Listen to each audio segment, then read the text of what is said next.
सो hey everyone, चलो start कर लेते हैं हम आज कार्तिक माह का 5वां अध्याय। तो हमें कैसे करना है ये अध्याय, चलिए बताती हूँ। तो देखो, प्रभु मुझे तेरा सहारा, तेरा जग जग में पालनहार, कार्तिक मास के महात्म्य की कथा करूँ मैं विस्तार। राजा प्रतु बोले, हे नारद जी, आपने कार्तिक मास में स्नान का फल कहा, अन्य मासों के विधि पूर्वक स्नान करने की विधि भी कही, नियम और उद्यापन की विधि भी बताइए। तो इसमें बताएंगे कि हमें उद्यापन कैसे करना है। देवऋषि नारद ने कहा, हे राजन, आप भगवान विष्णु के अंश से उत्पन्न हुए, अतः यह बात आपको ज्ञात है कि आपको भी यथाचित विधान बतलाता हूँ। अश्विन मास में शुक्ल पक्ष की एकादशी से कार्तिक व्रत करने चाहिए। ब्रह्म मुहूर्त में उठकर जल का पात्र लेकर गांव से बाहर पूर्व अथवा उत्तर दिशा में हमें जाना चाहिए। इसके बाद जो मनुष्य मुख शुद्धि नहीं करता उसे किसी भी मंत्र का फल प्राप्त नहीं होता। अतः दांत और जीभ को पूर्ण रूप से शुद्ध करना चाहिए। निम्नलिखित मंत्र का उच्चारण करते हुए दातून तोड़नी चाहिए। तो कैसे, हे वनस्पति, आप मुझे आयु, कीर्ति, तेज, प्रजा, प्रज्ञा, पशु, संपत्ति, महाज्ञान, बुद्धि और क्या करें प्रदान, विद्या प्रदान करो। इस प्रकार उच्चारण करके वृक्ष से बाहर अंगुल की दातून ने, वृक्ष वाले दातूनों से वृक्षों से दातून नहीं करना चाहिए। दूध वाले जो वृक्ष होते हैं उनसे हमें क्या करना चाहिए, दातून नहीं करना चाहिए। जो मतलब थोड़े सॉफ्ट होते हैं ना, नाजुक होते हैं, छोटे छोटे पेड़ होते हैं, वहां से हमें दातून नहीं लेना चाहिए।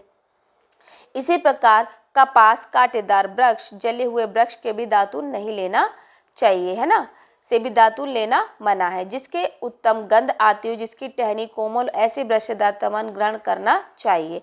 प्रतिपदा, अमावस्या, नवमी, छठी, रविवार, चंद्र, सूर्य ग्रहण में दातून नहीं करना चाहिए। तत्पश्चात भली भांति स्नान करके फूल माला, चंदन, पान आदि से पूजा सामग्री लेकर हमें प्रसन्नचित और भक्तिपूर्वक शिवालय में जाकर सभी देवताओं को अर्घ देना चाहिए। आचमन आदि वस्तुओं को पृथक पृथक पूजा करके प्रार्थना प्रणाम करना चाहिए। फिर भक्तों के स्वर में स्वर मिलाकर श्री हरि का कीर्तन करना चाहिए। मंदिर में जो गायक भगवान श्री हरि का कीर्तन करते हैं उनकी माला, चंदन, तांबूल आदि से पूजन करना चाहिए, क्योंकि दिवालियों में भगवान विष्णु को अपनी तपस्या, योग, दान द्वारा प्रसन्न करते हैं, परंतु कलयुग में भगवद गुणगान को ही भगवान श्री हरि को प्रसन्न करने का एकमात्र साधन बताया गया है। नारद जी राता प्रतु से बोले, राजन, एक बार मैंने भगवान से पूछा कि हे प्रभु, आप सबसे अधिक कहाँ निवास करते हैं।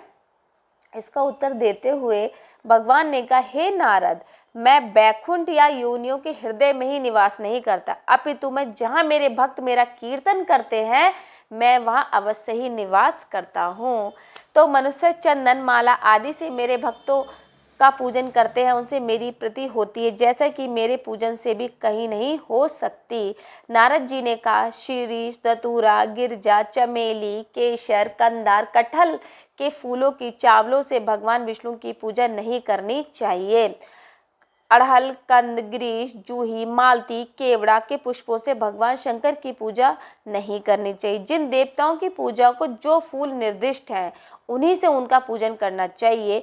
पूजन समाप्ति के बाद भगवान से क्षमा प्रार्थना करनी चाहिए। हे सुरेश्वर, हे देव, हे मंत्र, ना तो मैं मंत्र जानता हूँ, ना क्रिया, ना भक्ति, जो कुछ भी हो, आप जैसी भी आप मेरी भक्तिहीन पूजा मैंने की है वो आप मेरी इस पूजा को स्वीकार करें। तो ऐसा हमें क्षमा याचना मैं हमेशा बताती हूँ, आप लोगों को हमेशा करनी चाहिए। ऐसी प्रार्थना करने के पश्चात साष्टांग प्रणाम करके भगवान का कीर्तन करना चाहिए, श्री हरि की कथा सुननी चाहिए और हमें क्या करना चाहिए, कीर्तन करना चाहिए, कथा करनी चाहिए और उसके बाद हमें प्रसाद ग्रहण अवश्य करना चाहिए। जो मनुष्य उपरोक्त विधि के अनुसार कार्तिक व्रत का अनुष्ठान करते हैं वे जगत के सभी सुखों को भोगते हुए अंत में मुक्ति को प्राप्त हो जाते हैं। ठीक है, तो ये तो देखो मैंने आप लोगों को ये बताई है कि ये जो है कि जो कार्तिक मास में जो क्या कहते हैं कि कैसी क्या क्या चीज़ें होती हैं। मतलब कार्तिक मास में ये 5वां अध्याय हमें ये बता रहा है कि हे प्रभु, आप ये चीज़ें आप मतलब करो, है ना। प्रभु से पूछते हैं तो वो कहते हैं ये चीज़ें निषेध हैं और ये चीज़ें हमें करनी चाहिए, ये नहीं करनी चाहिए। तो इसमें वही नारद जी ने वो सारी चीज़ें बताई हैं। ठीक है, तो बहुत सारी देखो चीज़ें हो जाती हैं, कभी कभी हमारे पास भी माध्यम नहीं होता है। तो प्रभु के मुझे ऐसा लगता है कि अगर हम प्रभु से कोई भी चीज़ पूछते हैं तो भाव एक ऐसा बन जाता है कि बस मैं आपको बता नहीं सकती। वो भाव ऐसा हो जाता है कि बस अब जो कथा हो गई है सो हो गई है, और हमें तो बस मतलब जो भी मतलब देखो हर डे की अपनी एक वाइब होती है। क्यों, जैसे गणपति रखते हैं तो गणपति जी की अलग वाइब होती है, और नवरात्रि रखते हैं तो माता रानी की वाइब होती है। तो ऐसे ही कार्तिक माह का भी अपना एक विशेष महत्व है ना। तो इसमें वही चीज़ें बताई गई, हमें क्या करना चाहिए क्या नहीं करना चाहिए, ये सब चीज़ें हमें इसमें बताई गई। अब मैं आपको एक ब्रह्माणी की और ब्राह्मण की स्टोरी सुनाऊंगी, ठीक है।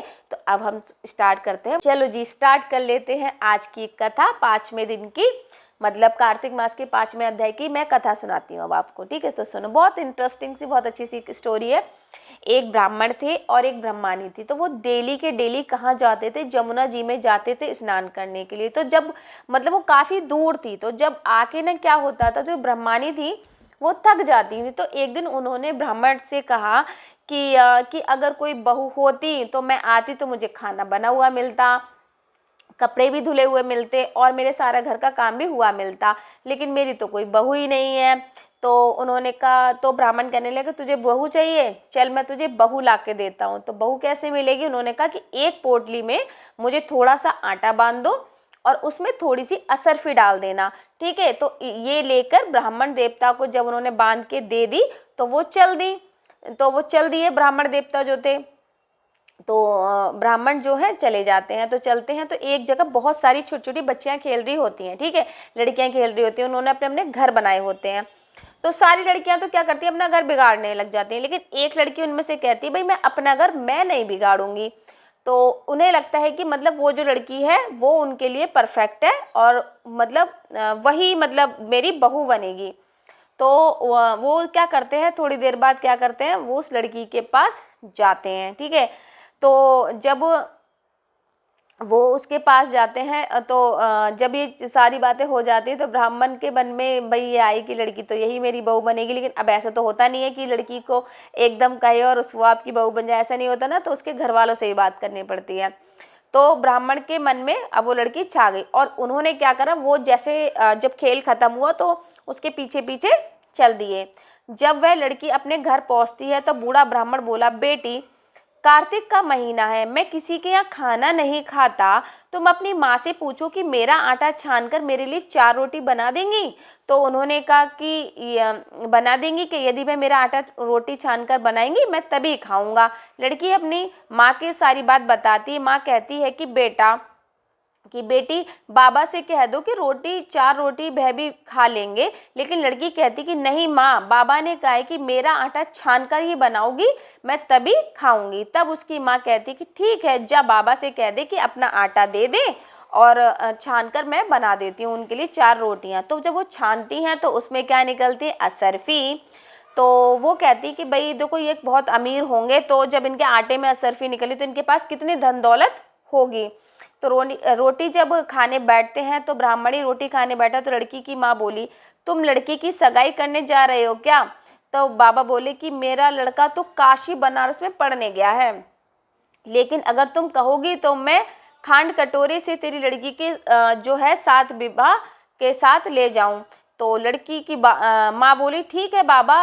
वह ब्याह कर लाया, घर लाकर बोला, रामू की माँ दरवाजा खोल, देख मैं तेरे लिए बहू लेकर आया हूँ। आकर बहू का स्वागत सत्कार कर ब्राह्मणी बोली, दुनिया ताने मारती थी, अब तू भी मार ले।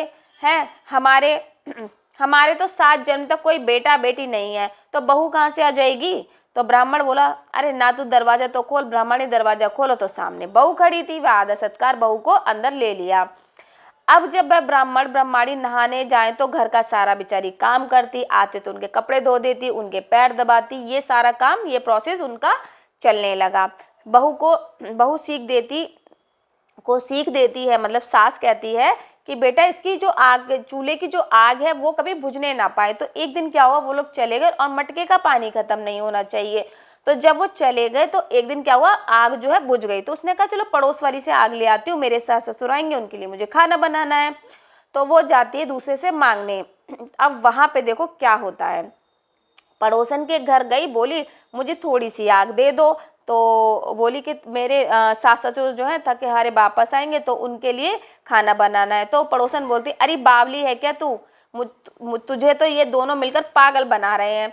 इनका ना कोई बेटा है, ना कोई बेटी है, ना बहू है। बहू बोली ना ना ना, ऐसा मत बोलो, इनका कोई एक बेटा है जो काशी बनारस में पढ़ने गया है। पड़ोसन फिर बोली अरे तुझे ये पागल बना रहे हैं, उनका कोई बेटा नहीं है। अब बहू पड़ोसन की बातों में आ गई, कहने लगी तो अब आप बताओ कि फिर मैं क्या करूं। तो उन्होंने कहा, पड़ोसन कहने लगी कि अब तुम ऐसा करो, जली फूकी रोटी बनाना और दाल में भी अरग मत देना, और मतलब जो अगुनी देते हैं ना, जैसे हम लोग छौंकते हैं, तो वो भी मत छौंकना। बहू पड़ोसन की सारी सीख लेकर अपने घर आ गई। जैसे पड़ोसन ने बताया उसने वैसा किया। सास ससुर आए तो भूखों का कोई मतलब जैसे उन्होंने आदर नहीं किया, कोई सत्कार नहीं किया, और ना ही उनके पास उनके कपड़े धोए। सास ससुर को खाना दिया तो बोली बहू ने, सास ने बोला कि बहू ये जली फूटी रोटी क्यों, रात भी दाल में भी अलूनी नहीं है। मैं पलट कर जवाब देती, आज यही खाओ सासू जी, अगर एक दिन ऐसा खा भी लिया तो तुम्हारा कुछ बिगड़ नहीं जाएगा, मुझे तो जीवन भर ही अनूठी रहना है। बहू की बातें सुनकर सास बोली, आज तो बहू से अच्छी सीख नहीं मिली सीखी। अब बहू ने फिर भी पड़ोसन के घर भागती और कहती, अब आगे बताओ कि अब क्या करूं मैं। तो पड़ोसन बोली, अब तुम सातों कोठों की चाबी मांगना। अगले दिन जब सास जाने लगी तो बहू अड़ गई कि मुझे तो सातों जो कोठे हैं आप उनकी चाबी दे दो।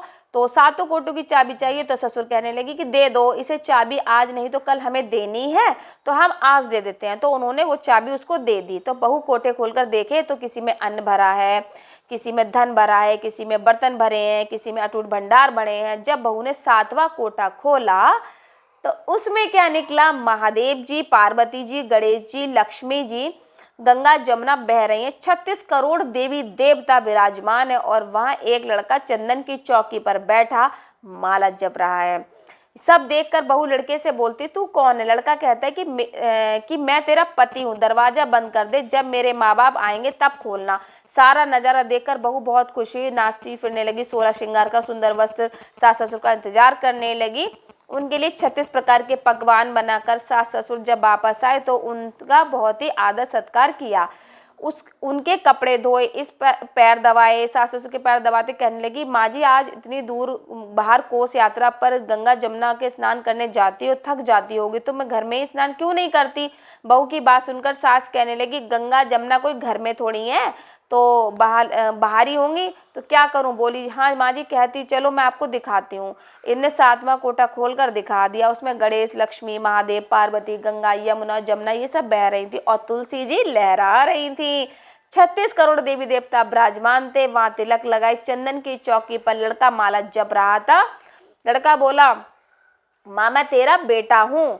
फिर बोली, तू कहाँ से आया। लड़के ने कहा, मुझे कार्तिक देवता ने भेजा है। बुढ़िया कहती है कि बेटा ये दुनिया कैसे जानेगी, कैसे जानेगा ये घर का धनी क्या जाने, देवरानी जिठानी क्या जाने, मेरा अगल बगल क्या जाने, मेरा बेटा है। बुढ़िया ने विद्वान पंडित से सलाह दी तो कहा कि इस प्रकार बहू बेटा साथ खड़े हो जाएं और उस पर बुढ़िया खड़ी हो जाए।